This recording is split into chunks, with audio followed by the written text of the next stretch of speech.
तीनवटा निर्वाचन क्षेत्र रहेको कञ्चनपुरमा उम्मेद्वार बीच रोचक प्रतिस्पर्धा, पूर्व मन्त्री र विद्यार्थी राजनीतिको पृष्ठभूमि भएका उम्मेद्वारका कारण चुनावी माहौल तात्तिँदै, अघिल्लो निर्वाचनमा एउटै पार्टीबाट सहकार्य गरेका पाल्पा क्षेत्र नम्बर 2 का उम्मेद्वार पाण्डे र गैरे बीच कड़ा प्रतिस्पर्धा, सत्ता गठबन्धनका पाण्डे विरासत जोगाउने दाउमा रहँदा गैरे संसदीय राजनीतिमा स्थापित हुने तर्खरमा, रेमिटेन्समा सुधार एवं आयातमा कमी भएसँगै 14 महिनापछि मुलुकको बाह्य क्षेत्रमा सुधार, सुधारान्तर स्थिति 12 अर्ब 43 करोड़ रूपियाँको बचतमा, अमेरिकी तल्लो सदन कंग्रेसमा विपक्षी रिपब्लिकन पार्टीलाई बहुमत, कंग्रेसमा बहुमतसँगै आगामी सरकारमा फर्किने विश्लेषण र अन्तर्राष्ट्रिय मैत्रीपूर्ण फुटबल खेलमा नेपालद्वारा पाकिस्तान 1-0 गोल अन्तरले पराजित। नमस्कार, कान्तिपुर डायरीका साथमा साथी तुलसी र म दिवा। अब सुरुमा निर्वाचन विशेष। प्रतिनिधि सभा तथा प्रदेश सभा निर्वाचन विशेष। कञ्चनपुरमा 3वटै निर्वाचन क्षेत्रमा रोचक प्रतिस्पर्धा हुने ठानिएको छ। निर्वाचन क्षेत्र नम्बर 1 र 2 मा 2 पूर्व मन्त्री र अर्को 3 नम्बर क्षेत्रमा विद्यार्थी राजनीतिको पृष्ठभूमिबाट आएर यसअघि पनि संसद पुगिसकेका 2 नेताबीचको प्रतिस्पर्धालाई महत्वका साथमा हेरिएको छ। त्यही यी 3वटै क्षेत्रमा नागरिक उन्मुक्ति पार्टीले मत विभाजनमा ठूलो भूमिका निर्वाह गर्ने आकलन पनि छ। एक रिपोर्ट।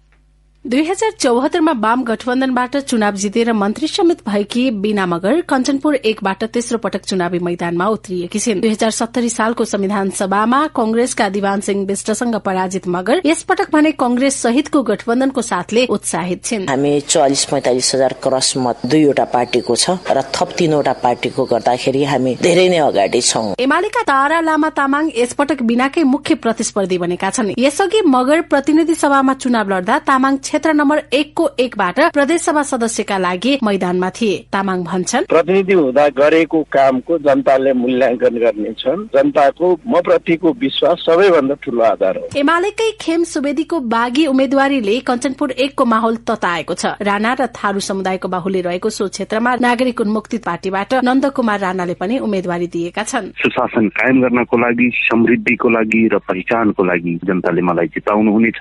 3 पटक सांसद भइसकेका रमेश लेखक यसपटक पनि कञ्चनपुर 3 मा प्रतिस्पर्धा गर्दैछन्, तर उनलाई कंग्रेसकै बाघीको डर छ। कंग्रेसका महाधिवेशन प्रतिनिधि दीपक बहादुर सिंह र शारदा चन्दले स्वतन्त्र उम्मेदवारी दिएका छन्, तर अघिल्लो पटकको हारलाई भुलाउने प्रयत्नमा उनी लागेका छन्। निर्वाचनमा पराजित भएपछि जुन जाँको ती रोकेका छन्, अगाडि बढेका छैनन्, त्यसलाई पूर्णता दिन्छु र नयाँ गर्नुपर्ने कामहरू पनि गर्छु। लेखकको मुख्य प्रतिस्पर्धा एमालेकी नेरुदेवी पालसँग छ। 2074 मा समानुपातिकबाट उनी सांसद थिइन्। क्षेत्र नम्बर 3 मा एमालेले राप्रपासँग तालमेल गरेको छ। जिल्लाका अन्य क्षेत्रको तुलनामा क्षेत्र नम्बर 3 मा राप्रपाको संगठन पनि बलियो मानिन्छ। आफ्नो जितका लागि उनी ढुक्क छिन्। चाहे सरकारले गरेका काम हुन्, चाहे सांसदले हामीले चाहिँ पहल गरेर ल्याएका योजनाहरू हुन्, यी कुराहरूले गर्दा हामी जित्ने प्रबल सम्भावना र आधारहरू हुन्। निर्वाचन क्षेत्र नम्बर 2 मा नेपाली कंग्रेसका नारायण प्रकाश एनपी साउथ र नेकपा एमालेका नरबहादुर धामी बीचमा नै प्रतिस्पर्धा हुँदैछ। सत्ता गठबन्धनबाट चुनावमा प्रतिस्पर्धा गरिरहेका साउथ र एमालेबाट उम्मेद्वार रहेका धामी बीचको यो तेस्रो पटकको प्रतिस्पर्धा हो। त्यहाँ गठबन्धन भएका कारण चुनावी प्रतिस्पर्धामा विजयी हुनेमा साउथ ढुक्क छन्। सबै गठबन्धनका साथीहरू लागिरहनु भएको छ, यसको परिणाम राम्रो हुनेछ। एमालेका तर्फबाट चुनावी मैदानमा रहेका धामीले 2074 को निर्वाचनमा एमाले र माओवादी केन्द्र बीच गठबन्धन हुँदा साउथलाई पराजित गरेका थिए। सो निर्वाचन क्षेत्रमा पहाड़ी र थारू समुदायको मिश्रित बसोबास छ। दुवै उम्मेद्वार पहाड़ी मूलका भएकाले थारू मत निर्वाचनमा निर्णायक हुन सक्ने आकलन छ। यद्यपि धामीले मतदातामाझ आफ्नो पहिचान फरक भएकाले जित सुनिश्चित भएको दावी गरेका छन्। दुःख पाएका गाउँका जनताले सबै गएर यिनीहरूको गठबन्धनमा भोट हालिदिन्छन् भन्ने कुराको कुनै ग्यारेन्टी छैन, जनताले बुझेका छन्। क्षेत्र नम्बर 2 मा पनि नागरिक उन्मुक्ति नै मुख्य दलका लागि चुनौती बनेको छ। थारू बाहुल्य क्षेत्र भएकोले पनि त्यहाँको ठूलो मत नागरिक उन्मुक्ति तर्फ बाढिने देखिन्छ। उन्मुक्तिको तर्फबाट क्षेत्र नम्बर 2 क की प्रदेश सभा सदस्य उम्मेद्वार गीता चौधरी भने मत बाढिने भन्दा पनि ठूलो मत आफ्नो पार्टीको पक्षमा आउनेमा विश्वस्त छिन्। म जुन समुदायबाट प्रतिनिधित्व गर्छु थारू महिला सीमान्तकृत वर्गबाट। अर्को कुरा चाहिँ युवा वर्गबाट पनि राम्रै सपोर्ट पाइरहेको छु। कञ्चनपुरमा 3वटै निर्वाचन क्षेत्रमा रोचक प्रतिस्पर्धा हुने देखिएको छ। निर्वाचन क्षेत्र नम्बर 1 र 3 मा 2 पूर्व मन्त्री र अर्को निर्वाचन क्षेत्र 2 मा विद्यार्थी राजनीतिको पृष्ठभूमिबाट आएर यसअघि पनि संसदमा पुगिसकेका 2 नेताबीचको प्रतिस्पर्धालाई महत्वका साथमा हेरिएको छ। त्यही यी 3वटै क्षेत्रमा नागरिक उन्मुक्ति पार्टीले मत विभाजनमा ठूलो भूमिका निर्वाह गर्ने आकलन पनि छ। रेडियो कान्तिपुरका लागि सरिता थारूका साथमा इन्द्रलक्ष्मी घिमिरे। पाल्पामा गत निर्वाचनमा एउटै पार्टी एमालेमा रहेका क्षेत्र नम्बर 2 का सोमप्रसाद पाण्डे र ठाकुर गैरे यो निर्वाचनमा प्रमुख प्रतिस्पर्धी भन्दा पाल्पामा बढ़दै गएको चिसो ओझेलमा परेको छ। हाल सत्ता गठबन्धन तर्फबाट एकीकृत समाजवादीका उम्मेद्वार पाण्डे गत निर्वाचनको विरासत जोगाउने दाउमा रहँदा गैरे आफू संसदीय राजनीतिमा स्थापित हुने तर्खरमा छन्। सत्ता गठबन्धन दलका नेता कार्यकर्ताको मत पाउने भरोसामा चुनावी प्रचारमा सक्रिय एकीकृत समाजवादीका पाण्डे टोल भेला र मतदाता भेटमा व्यस्त छन्। पाल्पा 2 मा गत स्थानीय तहको चुनावको आधारमा एकीकृत समाजवादीको कंग्रेस, माओवादी केन्द्र र राष्ट्रिय जनमोर्चाको तुलनामा सबैभन्दा कम 433 मात्र जनाधार छ। गत निर्वाचनमा एमालेबाट 34,849 मत सहित विजयी पाण्डेले कंग्रेसका हरिप्रसाद नेपाललाई 10,000 मतान्तरले हराएका थिए। चुनावी क्षेत्रमा जनसम्पर्क समेत बलियो भएका पाण्डेले भने धेरै ठाउँ पुग्दाखेरि उहाँहरूले चाहिँ तपाईँ नै हो, अब हामीले हिजो पनि जिताएको कारणवश तपाईँ चाहिँ अर्को चुनाव चिन्ह लिनु भएको छ, तपाईँले चाहिँ काम गर्ने हामीलाई विश्वास छ, त भोट दिन्छौँ भनेर मलाई चाहिँ त्यो छिनिएर दिएको चाहिँ मैले पाइरहेको। चुनावी प्रतिस्पर्धामा एक्लै देखिएको एमालेलाई गठबन्धनको मत आफूमा आकर्षित गर्न चुनौती देखिएको छ। केन्द्रीय स्तरमा गतिशील व्यक्तिको छवि बनाएका एमालेका उम्मेद्वार ठाकुर गैरे स्थानीय क्षेत्रमा भने आफूलाई चिनाउँदै हिँडेका छन्। राजनीतिमा लामो समयदेखि सक्रिय भए पनि संसदीय निर्वाचनमा पहिलो पटक प्रतिस्पर्धामा उत्रेका गैरेले अवसरको सदुपयोग गर्ने संघर्षमा छन्। चुनावी प्रचारका क्रममा प्रमुख प्रतिपक्षी पाण्डेको दावीलाई खण्डन गर्दै गैरेले भने कोही पनि मान्छे ल मलाई भोट दिनुस् भनेर जाँदाखेरि मान्छेले डाइरेक्ट म तँलाई भोट दिन्न भनेर भन्ने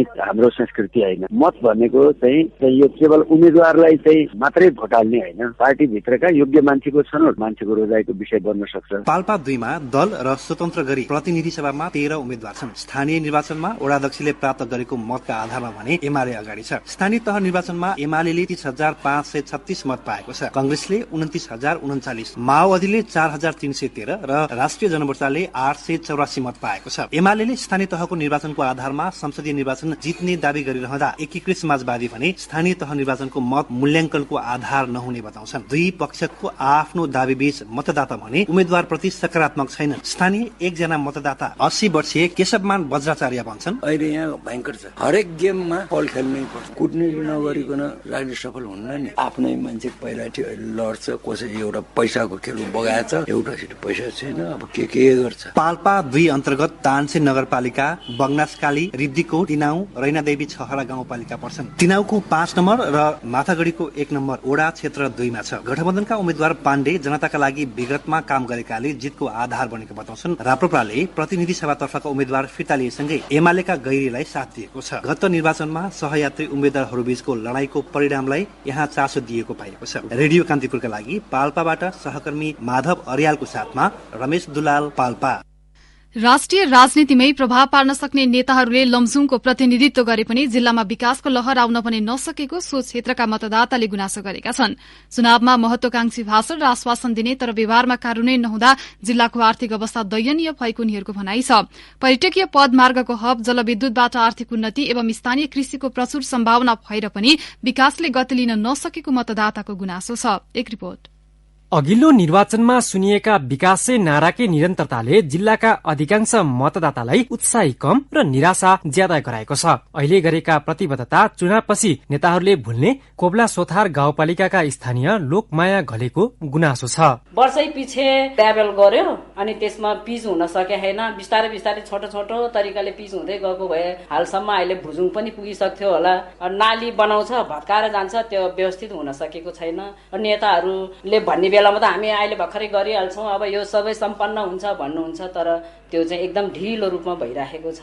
पदमार्ग क्षेत्रको पूर्वाधार विकास अलपत्र मात्रै छैन, कच्ची सड़कको अवस्था दयनीय छ। पर्यटकीय पदमार्गको विकास एवं सड़क पूर्वाधार अघिल्लो निर्वाचनमा पनि दलहरूको प्रमुख मुद्दा थियो। लमजुङको बेसी सहरबाट मनाङ सड़कमा सवारी चलाउँदै आएका चालक दीपक खड्का भन्छन्, पहिलाको भन्दा झन् दुर्गम हुँदै गइरहेको छ। अब यो ठाउँमा नेताहरूले नगरेको हो कि सड़क विभागले नगरेको हो कि गर्ने मान्छेले गर्नु पर्यो यो ठाउँको लागि। मर्साङदी गाउँपालिकाका स्थानीय दिलबहादुर विकलाई भोट हालेरै विकास हुने विश्वास छैन। यो आम भेलामा चाहिँ यो अहिले हामीहरू हेर्छौँ हामी गर्छौँ भन्ने कुरा गर्नुभएको। यो रोजगारी पाएदेखि कामहरू अब बाहिरतिर जानु नपर्यो। प्रशस्त सम्भावना भएर पनि जिल्लाको पूर्वाधार विकाससँगै शिक्षा, स्वास्थ्य, पर्यटन, कृषि जस्ता क्षेत्रमा दीर्घकालीन योजना बन्न सकेको छैन। त्यसैले 5 वर्ष अघि जिताएर पठाएकाले जिल्लामा विकास निर्माणका कति काम गरे भन्ने प्रश्नको उत्तर खोज्नुपर्ने स्थानीय नागरिक अगुवाहरूको भनाइ छ। तर राजनीतिक दल र उम्मेद्वारहरू जितका लागि विकासका आधार भन्दा पनि संगठनात्मक अङ्कगणितको हिसाब गरिरहेका छन्। बेसी सरकार 94 वर्षीय कर्णबहादुर घिमिरेलाई भने मतदानबाट वञ्चित भइने हो कि भन्ने चिन्ता छ। बोकेर लैदिए जान्ने, बोकेर नलए म घर पुर्याउन आउनै चाहिए। म हिँड्न सक्दिनँ, कोरेल राम्रो चिनिए हैन। एउटा मात्रै निर्वाचन क्षेत्र रहेको लमजुङमा यो पटक प्रतिनिधि सभातर्फ गठबन्धनबाट माओवादीका देव गुरुङ र एमालेका पृथ्वी शिवा गुरुङ बीच प्रतिस्पर्धा छ। केन्द्रीय राजनीतिमा समेत स्थापित नेताद्वयको चुनावी प्रतिस्पर्धा रोचक भए पनि आर्थिक विकासको एजेन्डा भने ओझेलमा परेको स्थानीय अधिकांश मतदाताको गुनासो छ। रेडियो कान्तिपुरका लागि आस गुरुङका साथमा खिलना ताजपुरिया, लमजुङ। निर्वाचन विशेष प्रसंग पश्चात कान्तिपुर डायरीमा अब ब्रेकको पालो। ब्रेकपछि कान्तिपुर डायरीमा अब कान्तिपुर सविस्तार। कान्तिपुर सविस्तार। आसन्न निर्वाचनमा मुलुकभर कुल 1,79,88,570 मतदाता रहेका छन्। ती मतदाता मध्ये 2,50,000 नयाँ मतदाता थपिएका छन्। प्रतिनिधि तथा प्रदेशसभा निर्वाचनमा पहिलो पटक मतदान गर्न तयार भए पनि उनीहरूले वर्तमान राजनैतिक दल र नेतृत्वको विकल्प खोजिरहेका छन्। दुर्गम जिल्लाको परिचय बनाएको अछाममा विकास तथा समृद्धिको खाका कोर्ने सपनालाई साकार तुल्याउने उम्मेद्वारलाई मतदान गर्ने तयारीमा स्थानीय जनकल्याण सामुदायिक विद्यालयमा जियोमेट्रिक्स इन्जिनियरिङ अध्ययनरत 19 वर्षीय आइसा ढुङ्गानाले बताइन्। हामीहरूको गाउँ समाजलाई विकास र समृद्धिको बाटोतिर लगिदिनु पर्यो। राम्रो खालको नियमहरू बनाउनु पर्यो। नियम बनाएर मात्र हुन्न, त्यसलाई कार्यान्वयनको बाटोतिर पनि लग्नु पर्यो। दाङका अभिषेक दाहाल निर्वाचनमा पहिलो पटक मतदान गर्न पाउँदा खुशी छन्। स्नातक तहमा प्रथम वर्षमा अध्ययनरत उनी ऊर्जाशील तथा युवाप्रति सकारात्मक सोच भएको उम्मेद्वारलाई चुन्ने योजनामा छन्। विकास प्रेमी भएका हाम्रो युवाको माझमा रमाउन सिक्ने। विकास र समृद्धिले निकै पछि परेको म्याग्दी जिल्लालाई समग्र रूपमा रूपान्तरण गर्ने हुटुटी भएको उम्मेद्वारलाई आफ्नो पहिलो मत दिने म्याग्दी क्याम्पसमा अध्ययनरत डेनिसा शर्माले सुनाइन्। शिक्षा, स्वास्थ्य, खानेपानी लगायत सम्पूर्ण पूर्वाधारबाट म्याग्दी जिल्ला एकदम वञ्चित छ। युवा सक्षम त्यस उम्मेद्वारलाई चाहिँ मैले भोट हाल्ने तयारी गरेको छु। अन्य मतदाताको भन्दा फरक मत राख्दै युवा तथा बालबालिकाको भावना बुझ्ने उम्मेद्वारलाई मतदान गर्ने निर्णय गरेको सुर्खेतकी 21 वर्षीय पूजा थापाले बताइन्। नयाँ युवाहरूलाई चान्सहरू दिने अनि खेलकुद सम्बन्धी छ अनि राम्रो काम जसले गर्छ नि त्यो व्यक्तिलाई हामीले छान्ने। त्यस्तै दमौली आदिकवि भानुभक्त क्याम्पसमा सूचना प्रविधिमा स्नातक तहको तेस्रो वर्षमा अध्ययनरत सफल घिमिरेको योजना यस्तो छ। सबै कुरामा चाहिँ विकास गर्नुपर्ने अवस्था छ। अब के गर्न सक्ने क्षमता होस् त्यस्तो मान्छेहरूलाई चाहिँ चुनेर दिने पक्षमा छु। भक्तपुरको मध्यपुर ठिमी निवासी 24 वर्षीय अपेक्षा खतिवड़ाले शिक्षा र स्वास्थ्यको एजेन्डालाई प्राथमिकता दिएको उम्मेद्वारलाई मतदान गर्ने अठोट गरेकी छिन्। शुद्ध खानेपानी पाइराख्नु भएको छैन। शिक्षाको कुरा भयो, अझ भित्र गाउँहरूको स्कुलमा अझै राम्रो टिचर्सहरूदेखि लिएर व्यवस्थापनहरू राम्रो छैन। तर अझै पनि भित्र हजुर जानुभयो भने पाउनुपर्ने फेसिलिटिजहरू अझै पनि पाइराख्नु भएको छैन नि त। अझ पनि त्यसलाई कसरी डेभलप गर्न सकिन्छ, नयाँ व्यक्तित्वलाई चान्स दियो भने चाहिँ अलिक राम्रो हुन्छ जस्तो लाग्छ। काठमाडौँ वडा नम्बर 31 स्थित बानेश्वरका 21 वर्षका सम्बत पौडेल पहिलो भोट योग्य उम्मेद्वारलाई दिने मनस्थितिमा छन्। तर उनले उम्मेद्वारको छनौट गरिसकेका छैनन्। को क्यान्डिडेट उठिरहेको छ, उहाँ के एजेन्डाहरू लिएर आएर चाहिँ देशलाई चाहिँ कहाँ लान्छु भनेर सोच राख्नु भएको छ। ब्याकग्राउन्ड चाहिँ एकदम जरुरी छ। थपिएका नयाँ मतदाता यसपटकको चुनावमा निर्णायक नभए पनि उनीहरूले प्रकट गर्ने मतले समानुपातिक तर्फ केही हलचल ल्याउने पर्याप्त छ। दलहरू युवा र नयाँ मतदाता फकाउन त्यसै लागेका होइनन्। रेडियो कान्तिपुरका लागि असीम सापकोटा। कान्तिपुर सविस्तार।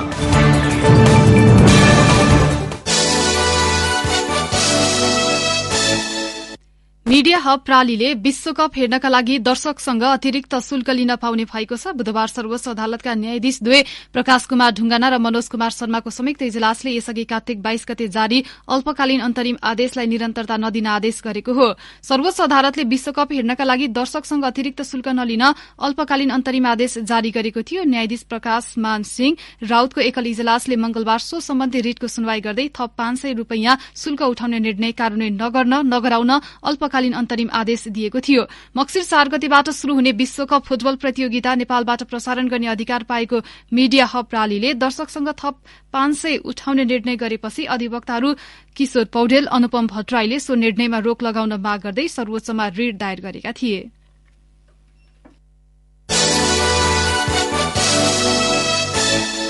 सीमावर्ती क्षेत्रका बासिन्दाले भारतीय र चीनिया पक्षबाट वर्षौंदेखि भोगिरहेको ज्यादतीलाई कुनै पनि राजनैतिक दल र उम्मेद्वारले चुनावी मुद्दा बनाएका छैनन्। सीमा सम्बन्धी विवादलाई कूटनीतिक संवाद मार्फत समाधान गर्ने प्रतिबद्धता गरेका दलहरूले सीमावर्ती क्षेत्रमा दिनदिनै परिरहेको समस्यालाई अनदेखा गरेका हुन्।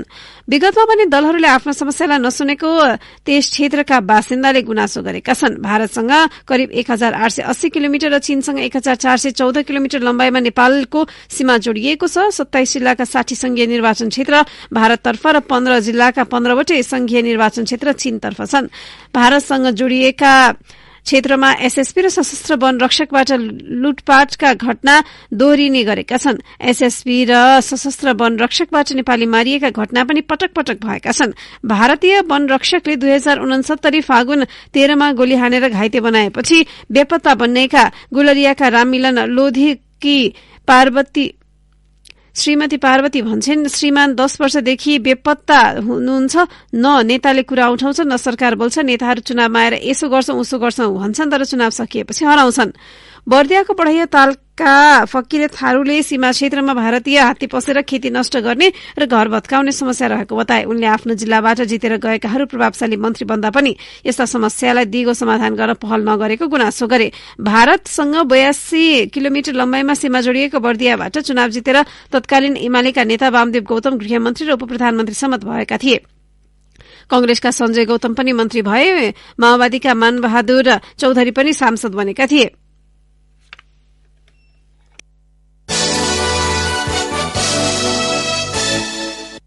नेपाल र चीनबीच करिब 15 अर्ब रूपैयाँको अनुदान सम्झौता भएको छ। चीनका लागि नेपाली राजदूत विष्णु पुकार श्रेष्ठ र चीनका तर्फबाट चाइना इन्टरनेशनल डेभलपमेन्ट कोअपरेशन एजेन्सीका प्रमुख लुओ चाओ हुईले सम्झौतामा हस्ताक्षर गर्नुभएको हो। सम्झौता अनुसार अब नेपालले विभिन्न परियोजनाका लागि चीनिया पक्षलाई प्रस्ताव पेश गरेर रकम लिन सक्नेछ। परराष्ट्र मन्त्री नारायण खड्काको गत साउन अन्तिम साता भएको चीन भ्रमणमा चीनिया समकक्षी वाङ यीले आर्थिक सहयोगको प्रतिबद्धता गर्नुभएको थियो।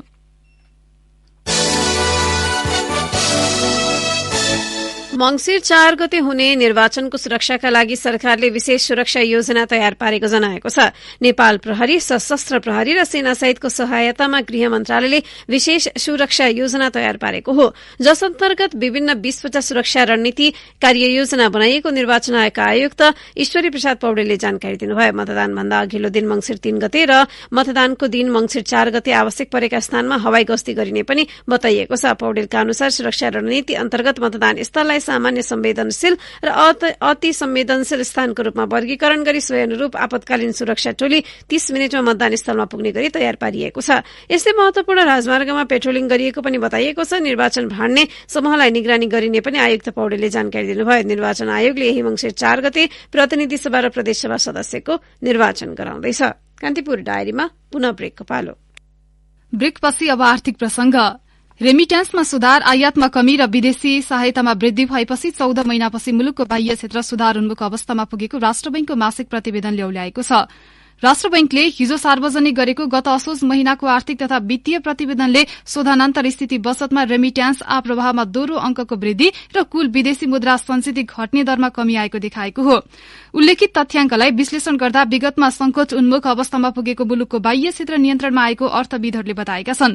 अहिलेको अवस्थालाई अर्थतन्त्रको सुधार भन्न नसकिए पनि बाह्य क्षेत्र नियन्त्रणमा आएको बलियो संकेत भएको उनीहरूको दावी छ। सरकारले आयात रोक्दा रोक्का गर्दा आर्थिक गतिविधिमा संकुचन आएकाले तिनलाई खुलाउनु पर्ने माग निजी क्षेत्रले गरिरहेको बेला राष्ट्र बैंकले प्रतिवेदनले बाह्य क्षेत्रमा सुधार आएको देखाएको हो। अन्तर्राष्ट्रिय मुद्रा कोष लगायत दात्री निकायले पनि आयात खुला गर्न सरकारलाई सुझाव दिँदै आएका छन्। आयात रोक्का तथा त्यसका लागि राज्यद्वारा गरिएका नीतिगत व्यवस्थालाई कारण देखाउँदै आईएमएफले यसअघि स्वीकृति भएको एक्सटेन्डेड क्रेडिट फेसिलिटीको दोस्रो किस्ताको भुक्तानी समेत रोकेको छ। राष्ट्र बैंकको प्रतिवेदन अनुसार नेपाल भित्रिने र बाहिरिने विदेशी मुद्राको अनुपात देखाउने सूचक शोधनान्तर स्थिति गत असोजमा 12 अर्ब 43 करोड़ रूपियाँले बचतमा छ। 14 महिनादेखि निरन्तर घाटामा रहँदै आएको शोधनान्तर स्थिति असोजमा बचतमा गएको हो। गत आर्थिक वर्षको असोजमा शोधनान्तर स्थिति 87 अर्ब 71 करोड़ रूपियाँले घाटामा थियो। पछिल्लो तथ्याङ्कले समग्र अर्थतन्त्र नभई मुलुकको बाह्य क्षेत्र मात्र सुधारोन्मुख भएको देखिएको राष्ट्र बैंक अनुसन्धान विभाग प्रमुख प्रकाश कुमार श्रेष्ठले बताउनुभयो। गत असोजमा रेमिट्यान्स करिब 17% बढ़ेको, आयात 16% घटेको र विदेशी सहायता थप 17 अर्ब भित्रिएकाले शोधनान्तर स्थिति, विदेशी मुद्रा सञ्चित लगायत सूचक सुधार उन्मुख अवस्थामा पुगेको उहाँले जानकारी दिनुभयो।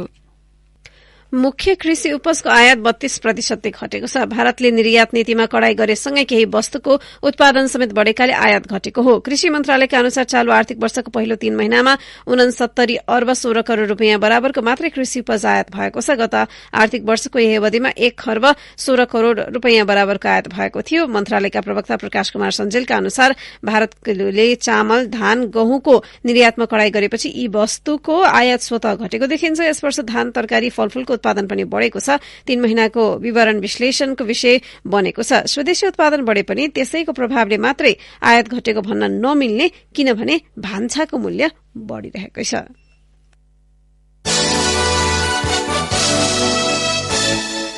अब अन्तर्राष्ट्रिय प्रसंग। अमेरिकी तल्लो सदन कांग्रेसमा विपक्षी रिपब्लिकन पार्टीले बहुमत हासिल गरेको छ। कुल 435 सांसद मध्ये विपक्षी दलले बहुमतका लागि आवश्यक 218 सीट सुरक्षित गरेको बीबीसीले जनाएको छ।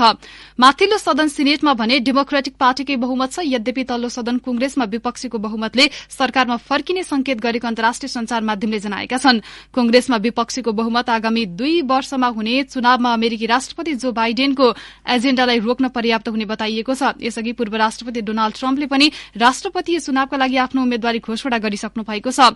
निर्वाचित नयाँ संसदको कार्यकाल आगामी सन् 2023 को जनवरी 3 बाट शुरू हुने अन्तर्राष्ट्रिय संचार माध्यमले जनाएका छन्।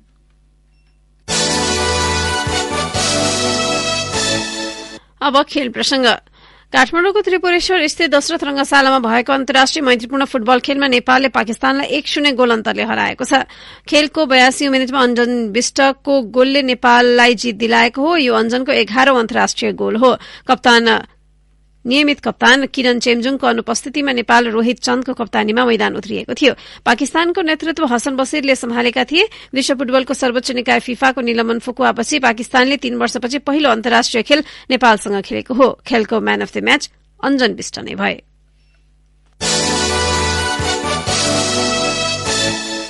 अन्त्यमा अब मौसम सम्बन्धी जानकारी। मुलुकभर आज आंशिकदेखि सामान्य बदली रही बाँकी भूभागमा मौसम सामान्यतया सफा रहने जल तथा मौसम पूर्वानुमान महाशाखाले जनाएको छ। केही बेर अघि 10 डिग्री सेल्सियस मापन गरिएको काठमाडौँ उपत्यकाको अधिकतम तापक्रम आज 20 डिग्री सेल्सियससम्म पुग्नेछ। सूर्योदय बिहान 6:26 भयो भने सूर्यास्त साँझ 5:11 हुनेछ।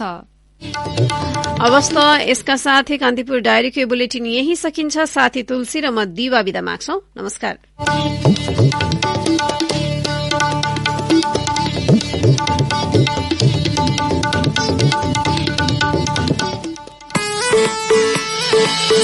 सब